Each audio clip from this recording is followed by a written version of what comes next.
बंधा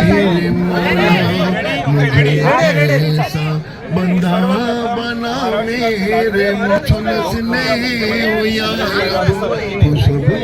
मुस्तफा मेरे मौला स्टेज पर आ जाए।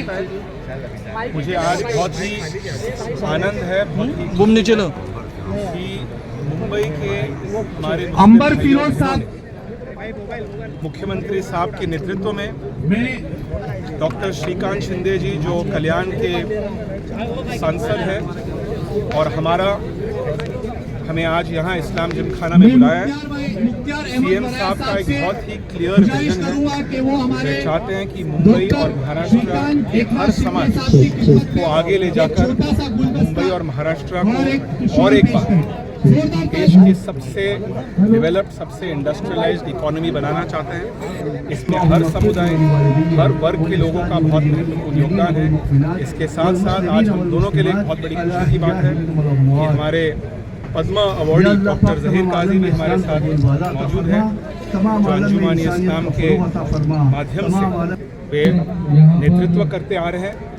और सीएम साहब ने मुस्लिम समाज के लिए एक बहुत ही बड़ा फैसला, बहुत ही बड़ा निर्णय लिया था कि हर मदरसा के मॉडर्नाइजेशन के लिए, मदरसा के आधुनिकीकरण के लिए उन्होंने प्रति मदरसा के लिए 10 लाख रुपए का एक स्कीम तैयार किया। और इस स्कीम को लागू करने में हमें समाज की आवश्यकता है, उनकी योगदान, उनकी भागीदारी की आवश्यकता है।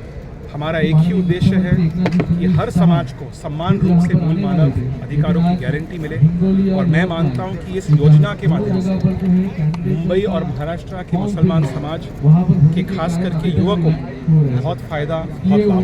बहुत बहुत धन्यवाद। शुभकामनाएं जो है आप तक पहुंचाने का काम जो है मैं और मिलिंद जी यहाँ पर कर रहे हैं। मिलिंद जी को मैं बहुत बहुत धन्यवाद करता हूँ, उनको बहुत बहुत शुभकामनाएं देता हूँ कि मिलिंद जी के माध्यम से जो है एक अलग चेहरा जो है हमारी पार्टी को यहाँ पर मिला है। और मिलिंद जी का जो सभी के साथ व्यवहार है, उनके पिताजी के समय से मुझे लगता है कि एक अलग चेहरा जो है इस साउथ मुंबई, और साउथ मुंबई से सिर्फ लिमिटेड मिलिंद भाई नहीं है, वो जो है सभी के साथ मुंबई हो, मुंबई के बाहर हो, महाराष्ट्र हो, देश के साथ जुड़ने वाला चेहरा जो है मिलिंद जी का यहाँ पर देखा जाता है। तो मैं इस अवसर पर फिर से एक बार आप सभी को बहुत बहुत यहाँ पर मुबारकबाद देता हूँ। रमज़ान की बहुत बहुत यहाँ पर मुबारकबाद देता हूँ, क्योंकि रमज़ान में जो है हम सभी लोग रोज़ा यहाँ पर रखते हैं। और रोज़ा का मतलब है, मुझे लगता है कि खुद पे कंट्रोल, और खुद पे कंट्रोल करने की सीख जो है पूरे महीने में हमारी कम्युनिटी जो है यहाँ पर देती है।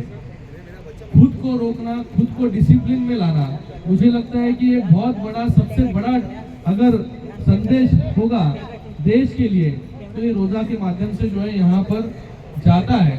और एक त्याग की भावना, जब हम खुद रोज़ा रखते हैं तो दूसरे को देने की भावना जो है हम सब में जो है आती है। मुझे लगता है कि इस पावन अवसर पर फिर से एक बार मैं आप सभी को रमजान की ढेर सारी शुभकामनाएं जो यहाँ पर देता हूँ। धन्यवाद। टप्प्याटप्प्याने जे आहे त्या ठिकाणी आपण सीट डिस्ट्रीब्युशन त्या ठिकाणी कॅन्डिडेट्स अनाउन्समेंट त्या ठिकाणी करतोय। आजही जर पाहिलं असेल की भरपूर ठिकाणी जे आहे त्या ठिकाणी कॅन्डिडेट्स अनाउन्स करून त्यांचे फॉर्म्स त्या ठिकाणी भरलेले आहेत। काही दिवसांनंतर जे आहे हे सगळे चित्र जे आहे त्या ठिकाणी स्पष्ट होईल। ही निवडणूक जी आहे ती सोपी असेल, अवघड असेल, ही निवडणुकीच्या प्रमाणात जे आहे ही लढली पाहिजे। कॅन्डिडेट आपल्यासमोर कसा आहे हे न बघता आपण जे 10 वर्षामध्ये केलेली कामं आहेत, आज राज्य सरकारच्या माध्यमाने माननीय मुख्यमंत्री असतील, उपमुख्यमंत्री महोदय असतील, यांनी केलेली कामं आहेत, केंद्राच्या माध्यमाने माननीय नरेंद्र मोदी साहेबांनी केलेली कामं, ही कामं जी आहे लोकांपर्यंत घेऊन गेला पाहिजे। विकासाचं राजकारण आम्ही या ठिकाणी करतो आणि विकास जो मतदारसंघामध्ये झालेला आहे तो जो आहे तो त्याची साक्ष देतो आणि तोच विकास जो आहे येणाऱ्या निवडणुकीमध्ये आम्ही लोकांच्या समोर जे घेऊन जातोय, तर त्याच्यामध्ये कोण कॅन्डिडेट आहे कोण नाही याचा न विचार करता आपण आपलं प्रगती पुस्तक जे आहे हे लोकांसमोर सादर केलं पाहिजे, त्याच्यावरती मार्क देण्याचं काम जे आहे हे लोक त्या ठिकाणी करतील. शिवसेनेला उमेदवार श्रीकांतजी, शिवसेनेला उमेदवार बदलावे लागत आहेत. भावना गवळी यांची उमेदवारी बदलण्यात आली यवतमाळ वाशिममध्ये. नाही, बघा, त्या ठिकाणी भाजपाचा दबाव आहे का? सर्व जे अधिकार जे आहेत हे माननीय मुख्यमंत्री महोदयांना त्या ठिकाणी आहेत आणि मला वाटतं त्यांनी सगळा विचार करून जो आहे हा त्या ठिकाणी हा निर्णय घेतलेला असेल आणि मला वाटतं येणाऱ्या काळामध्ये सगळ्या सीट्स ज्या आहेत ते शिवसेना ज्या सीट्सवरती कॅन्डिडेट्स उभे करणार आहेत ते सर्वच्या सर्व 100% जे आहे 100% निवडून येतील याची रचना जी आहे ती त्या ठिकाणी केली है. जो है वो बारी बारी से जो है वहाँ पर अनाउंस हो रहे हैं. आज भी जो है सभी कैंडिडेट्स ने वहाँ पर फॉर्म भरे हैं. ये जो इलेक्शन जो है वो 5 फेजेस में यहाँ पर हो रही है. मुझे लगता है कि बहुत समय जो है यहाँ पर पहली बार जो है इतना बड़ा समय जो है 2-2 महीने का यहाँ पर कैंडिडेट्स को भी मिला है, पार्टी को भी मिला है.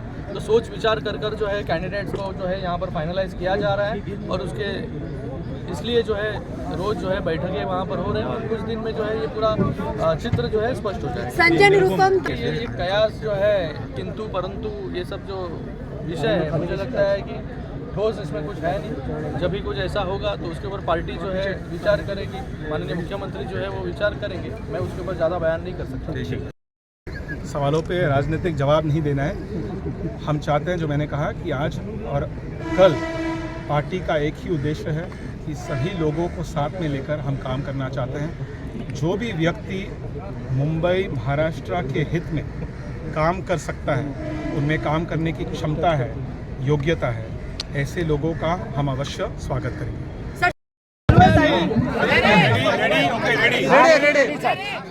सर्वप्रथम महाराष्ट्राचे लाडके लोकप्रिय मुख्यमंत्री शिंदे साहेबांच्या वतीने मुंबई आणि महाराष्ट्र आणि देशात राहणाऱ्या मुस्लिम समाजाला रमजानचा हार्दिक शुभेच्छा देता है. मुझे आज बहुत ही आनंद है, बहुत ही कि मुंबई के हमारे मुस्लिम भाइयों बहनों ने मुख्यमंत्री साहब के नेतृत्व में डॉक्टर श्रीकांत शिंदे जी जो कल्याण के सांसद हैं और हमें आज यहाँ इस्लाम जिमखाना में बुलाया है. सीएम साहब का एक बहुत ही क्लियर विजन है. वे चाहते हैं कि मुंबई और महाराष्ट्र के हर समाज को आगे ले जाकर मुंबई और महाराष्ट्र को और एक बार देश की सबसे डेवलप्ड, सबसे इंडस्ट्रियलाइज्ड इकोनॉमी बनाना चाहते हैं. इसमें हर समुदाय, हर वर्ग के लोगों का बहुत महत्वपूर्ण योगदान है. इसके साथ साथ आज हम दोनों के लिए एक बहुत बड़ी खुशी की बात है कि हमारे पद्म अवॉर्डी डॉक्टर ज़हीर काजी भी हमारे साथ मौजूद है, जो अंजुमानी इस्लाम के माध्यम से वे नेतृत्व करते आ रहे हैं.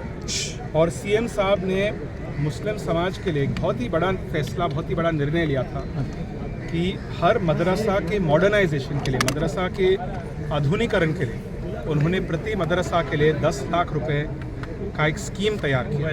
और इस स्कीम को लागू करने में हमें समाज की आवश्यकता है, उनकी योगदान, उनकी भागीदारी की आवश्यकता है.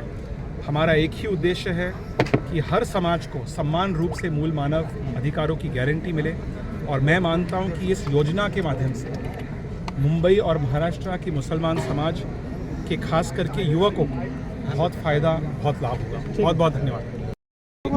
देखिए, हमारे महायुति में ऐसे कोई इंडिविजुअल बेसिस पे कोई पार्टी ऐसे नहीं कर रही है कि स्वयं टिकट अनाउंस कर रहे हैं. पार्टियां साथ में मिलकर चर्चा कर रहे हैं. हमारा एक ही उद्देश्य है और ख़ास करके मुख्यमंत्री एकनाथ शिंदे साहब का एक बहुत ही क्लियर लक्ष्य है कि महाराष्ट्र में हर सीट हमें मोदी जी को जिताने के लिए वो सीट में जीत हासिल करना है. तो इसके आधार पर हम सीट फाइनलाइज करें. लेकिन और एक बार आप सबको बहुत बहुत शुभकामनाएं. इस कार्यक्रम के माध्यम से मुसलमान समाज को हम बहुत बहुत शुभकामनाएं देना चाहते हैं. धन्यवाद. Thank you. खाली बसा विचार. सबसे पहले तो मैं सभी को आज इस इस्लाम जिमखाना में हमारे वारिया भाई थे और वराया भाई सभी साउथ मुंबई के लोगों को जो है उत्तर पार्टी का आयोजन उन्होंने किया है. सबसे पहले मैं धन्यवाद अदा करता हूँ कि उन्होंने मुझे यहाँ पर बुलाया, मिलिंद जी को बुलाया.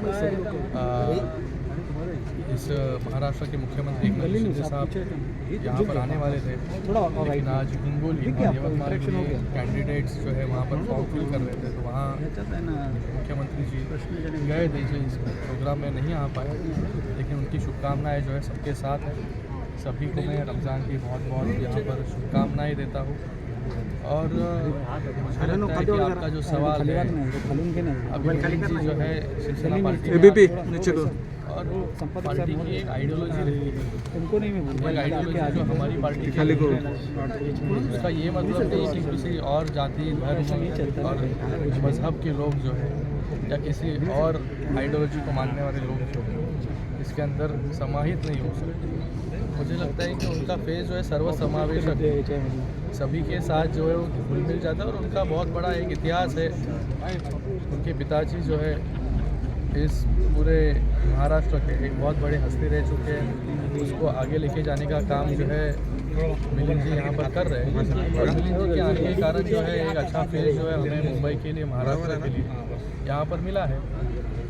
श्रीकांत जी, 13-14 विधायकों वाली पार्टियां, चाहे उद्धव ठाकरे की शिवसेना हो या शरद पवार की एनसीपी हो, कांग्रेस को जो है वो चने चबा रही है। कांग्रेस को 44 सीटों वाली पार्टी को सीटें नहीं दे पा रही। भिवंडी सीट भी आज एनसीपी ने घोषित कर दी, सांगली और मुंबई की सीटें उद्धव ठाकरे नहीं दे रहे। मुझे लगता है ये कांग्रेस को जो है विचार करने के लिए मजबूर करती है कि कांग्रेस ने जो है इस महाविकास आघाड़ी जो बनी है इनकी कॉमन मिनिमम प्रोग्राम पे, तो कॉमन मिनिमम प्रोग्राम जो है सही मायने में चल रहा है या कुछ और एजेंडा चल रहा है। मुझे लगता है ये कांग्रेस का सवाल है, उनको जाके उनके नेताओं को जाके आपने पूछना चाहिए। सर, महाविकास आघाडी बातचीत की उसके बावजूद सीट बंटवारा